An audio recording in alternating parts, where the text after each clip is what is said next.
It was Christmas Eve, and the house was decorated beautifully. There were twinkling lights all over the place, a big tree in the corner with sparkling ornaments, and the smell of roasted turkey and cinnamon filled the air. I had been looking forward to this day for weeks, Christmas dinner with my family. But as I walked up to my daughter's front door, the scene that awaited me shattered everything I thought was coming. I rang the doorbell and waited, excited to see my daughter, Laura, and my grandchildren. As the door opened, I was greeted by my daughter's face, tight-lipped, and her eyes filled with discomfort. I could tell something wasn't right. "Mom, I'm sorry, but you weren't invited," she said, her voice trembling slightly. "Please leave." I stood there, shocked, unsure of how to process what had just been said. My heart sank. "Laura, what do you mean? It's Christmas. I've been looking forward to this dinner with all of you." She looked at me again, but this time her gaze was colder. "I'm sorry, Mom. This is really awkward, but please leave now. You weren't on the list of people who were invited." I could feel my face flush with embarrassment. How had I missed this? Why had I not been told? I wanted to argue, to demand an explanation, but I could feel the walls of her house closing in on me. With a heavy heart, I turned and left without another word. It was the most painful moment of my life. As I walked back to my car, the cold air felt sharper than ever. I didn't know where to go, but I needed to get away from the feeling of rejection. I couldn't believe my own daughter had done this to me.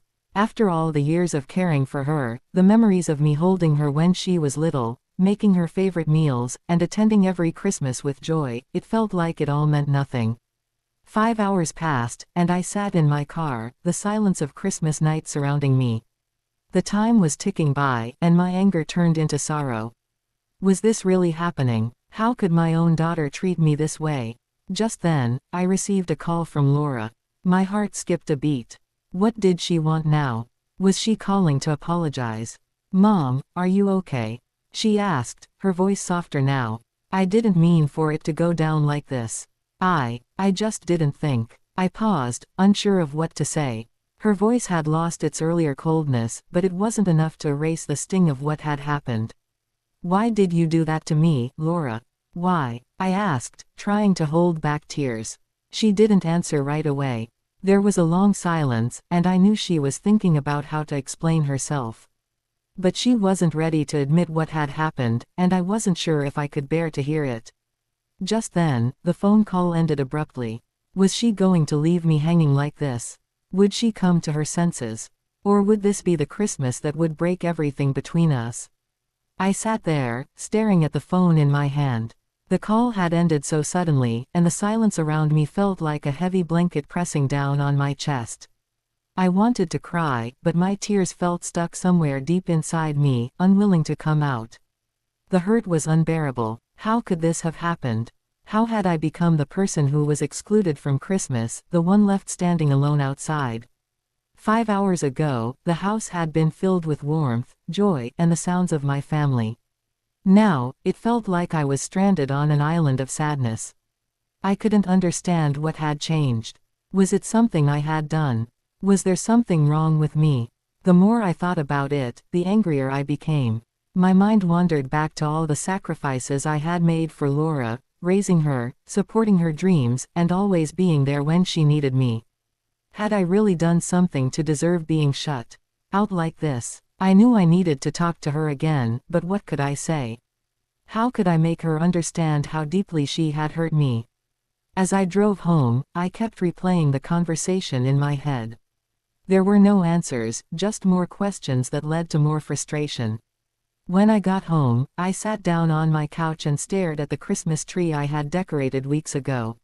It looked so sad now, with no family to share it with. Hours passed, and my phone sat quietly on the coffee table, untouched. I didn't know what to do next. I felt like I had done everything right as a mother, and yet, here I was, completely alone on Christmas Eve.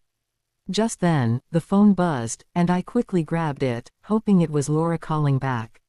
But when I looked at the screen, my heart dropped. It was a message from her, but it wasn't an apology. Instead, it was a text that read, "Mom, I'm sorry, but I think it's better if you don't come around for a while. We need space. It's been a lot lately. The words hit me like a punch in the stomach. I couldn't believe it. Space. What did she mean by that? Was she blaming me for something? Did she think I was the problem? I sat frozen for a moment, my mind racing. I had always been there for Laura, and now it seemed like she was pushing me away for good. How could she do this to me, especially at Christmas? I couldn't just let this go. This wasn't just about one night, it was about something bigger, something I couldn't quite understand. I needed to know what was going on, even if it meant facing the truth I wasn't ready for. Without thinking too much, I grabbed my coat and keys and headed out the door. This time, I wasn't going to just sit back and wait for answers. I had to find out what was really going on. Maybe if I talked to her face to face, things would make more sense. As I drove back to Laura's house, my heart pounded in my chest. Was this a mistake? Should I just let it go and give her the space she asked for? No, I couldn't. I had to know what had happened. I had to understand why she was pushing me away. When I arrived, the lights in the house were still on, but there was no sign of anyone through the window. I knocked on the door, my hand trembling.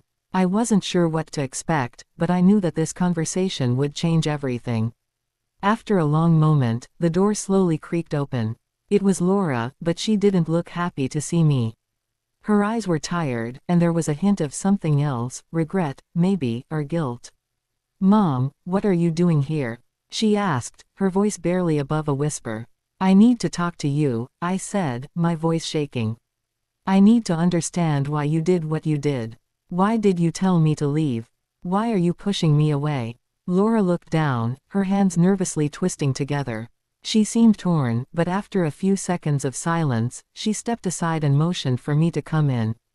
As I walked into her house, the air felt thick with tension. It was quiet, almost too quiet. The festive decorations from earlier that day now felt out of place in the stillness. It was clear that something had changed, something I wasn't prepared for. "Laura, please," I said, trying to keep my voice steady. "What's going on? You've never treated me like this before." She took a deep breath, her eyes glistening with tears. "Mom, I don't know how to say this, but I've been feeling overwhelmed. I've been trying to balance everything, and I guess I don't know." I wasn't thinking clearly. Her words left me in shock. Was this really happening? Was my daughter telling me that everything had fallen apart because she was overwhelmed? Suddenly, I felt a wave of anger rise up. I had always supported Laura, but now it felt like I was the one being left behind.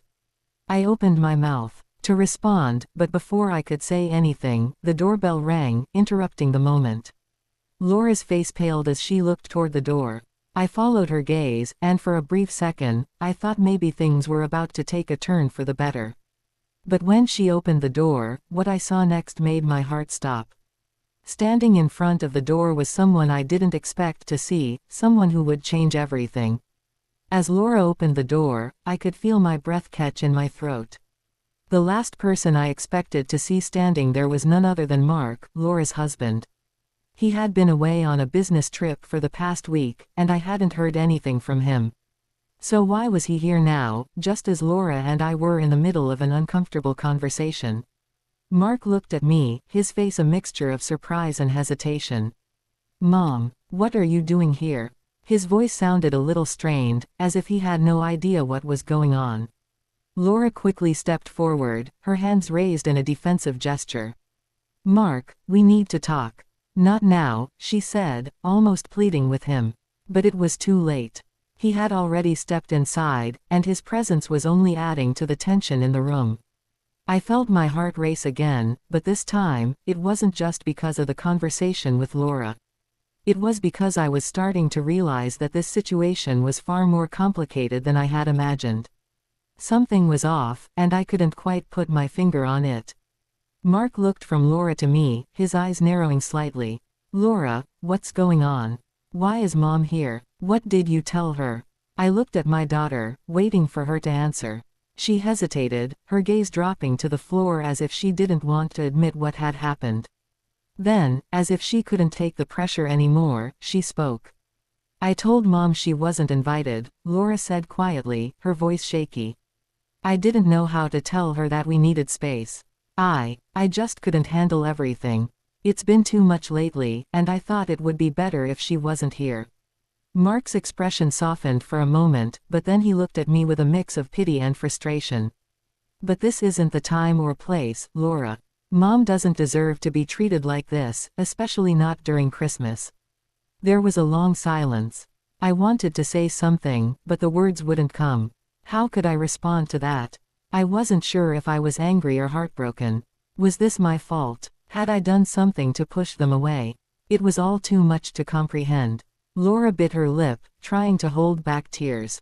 I didn't mean for it to go like this.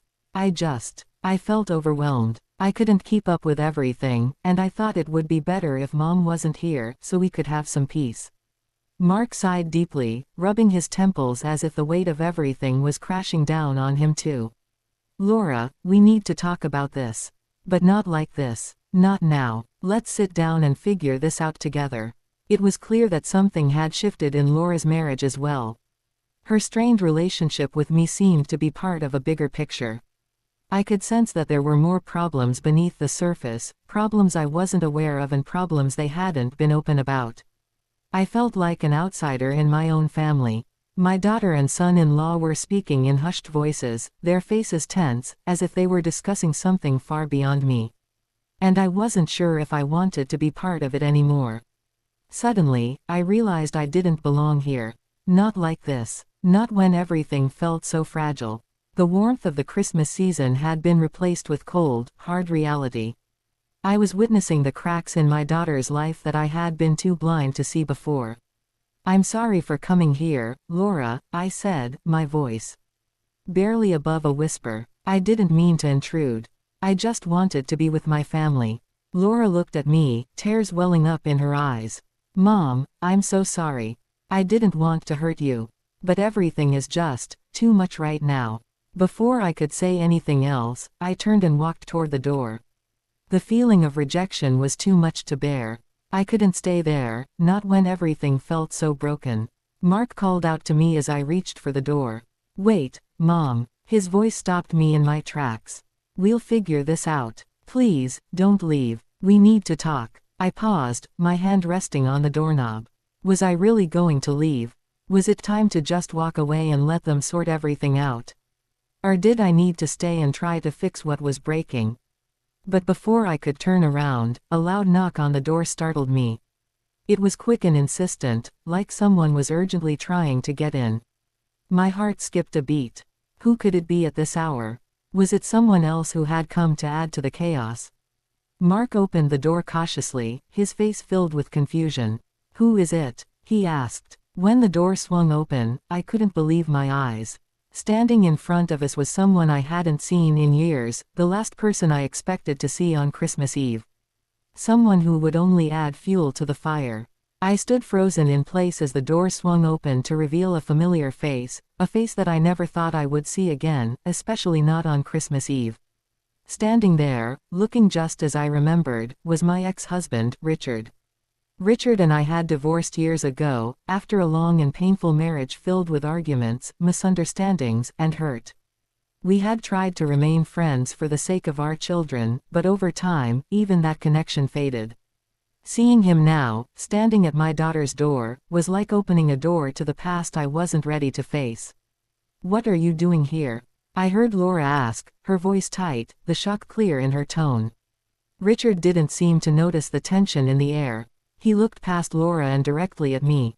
I was in the area and thought I'd stop by, he said, his voice cool, almost casual, as if it were any other day. I didn't think it would be a problem. I could feel my pulse quicken as a wave of frustration and disbelief washed over me. What was he doing here? And why now? Christmas had already been turned upside down, and now this, Richard showing up uninvited, like everything was normal. I glanced at Laura, and for the first time in a long time, I saw a flicker of something, perhaps regret or guilt, in her eyes. Mom, she said, her voice soft, almost apologetic. I didn't know he was coming. He wanted to drop by for a quick visit. I didn't know what to think. The last thing I wanted was to be stuck in a room with Richard, especially after everything that had happened between us. But there he was, standing in front of me like a reminder of everything I had tried to leave behind. He was the last person I needed right now. "Richard, I didn't expect to see you," I said, my voice steady but cold. "Why didn't you call first?" "I didn't think it was necessary," Richard replied, his gaze lingering on me. "It's Christmas, after all. Family should be together, right?" The word stung more than I expected. The last time I had seen Richard, our parting had been anything but friendly. Yet here he was, acting like time had healed all wounds. I could feel the weight of the situation pressing down on me. Laura had already turned Christmas into something it wasn't supposed to be, isolating me, excluding me, and now Richard had walked in like he belonged.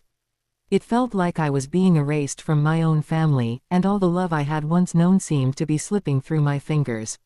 "Laura," I said, my voice shaking with a mixture of hurt and confusion. "Why are you doing this? Why is he here? What is going on?" Laura bit her lip, glancing nervously between Richard and me. "I don't know, Mom," she said, her voice barely audible.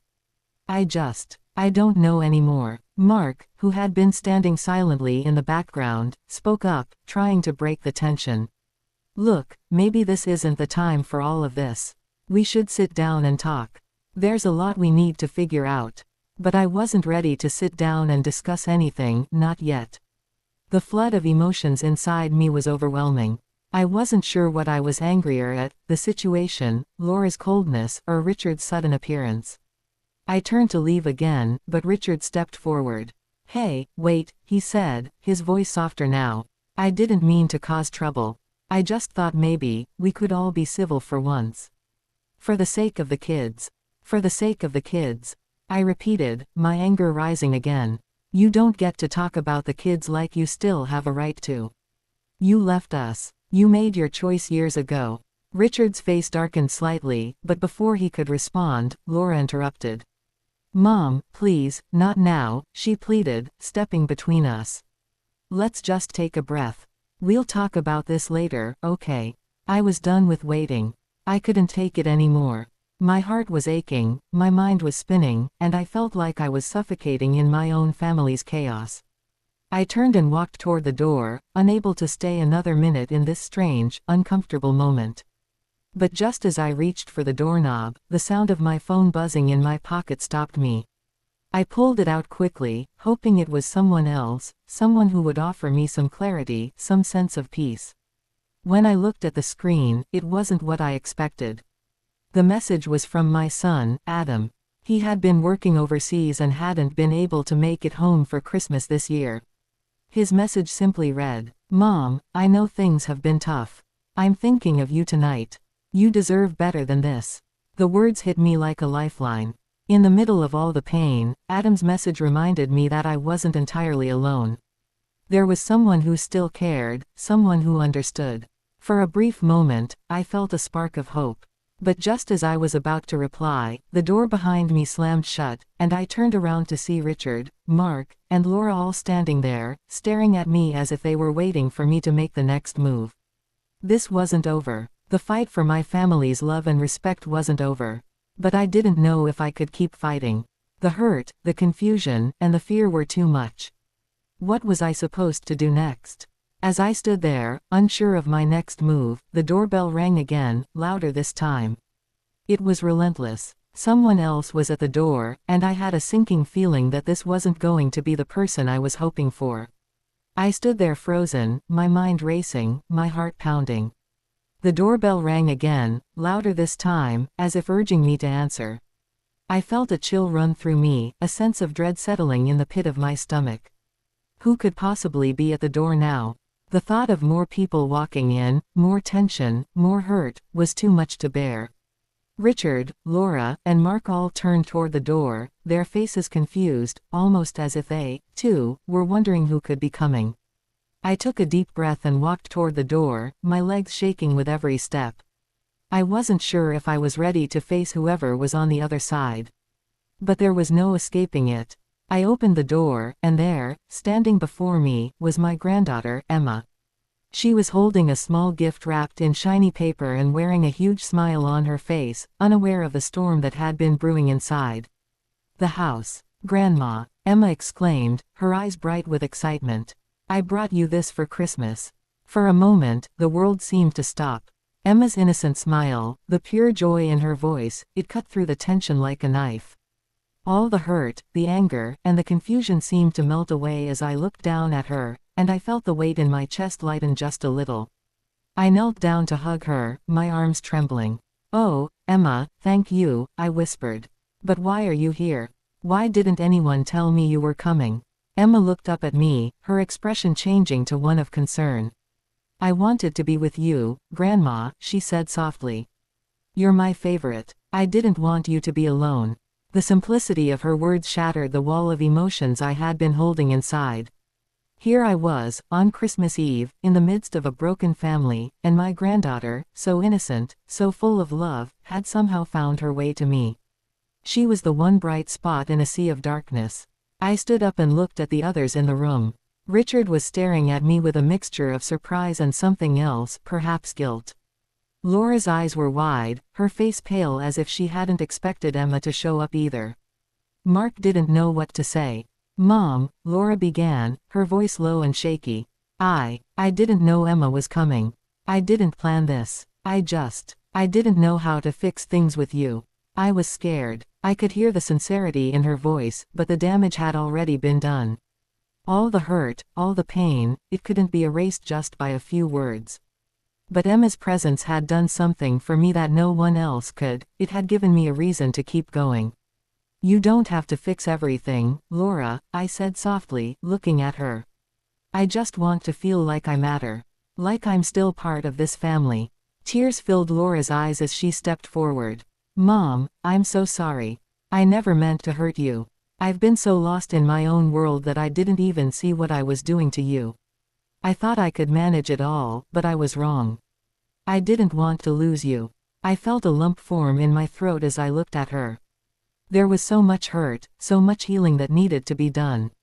But in that moment, I realized that maybe we could start again. Maybe we could rebuild, even if it wasn't going to be easy. I turned back to Emma, who was still holding out the small gift with a hopeful smile. Thank you, sweetheart, I said, my voice shaky. You're the best Christmas gift I could have ever received. And then, something inside me shifted. I wasn't going to let this Christmas be the end of something, it could be the beginning of something new. I didn't have all the answers, but I knew one thing for sure. As long as I had the love of my family, no matter how broken we were, there was still hope.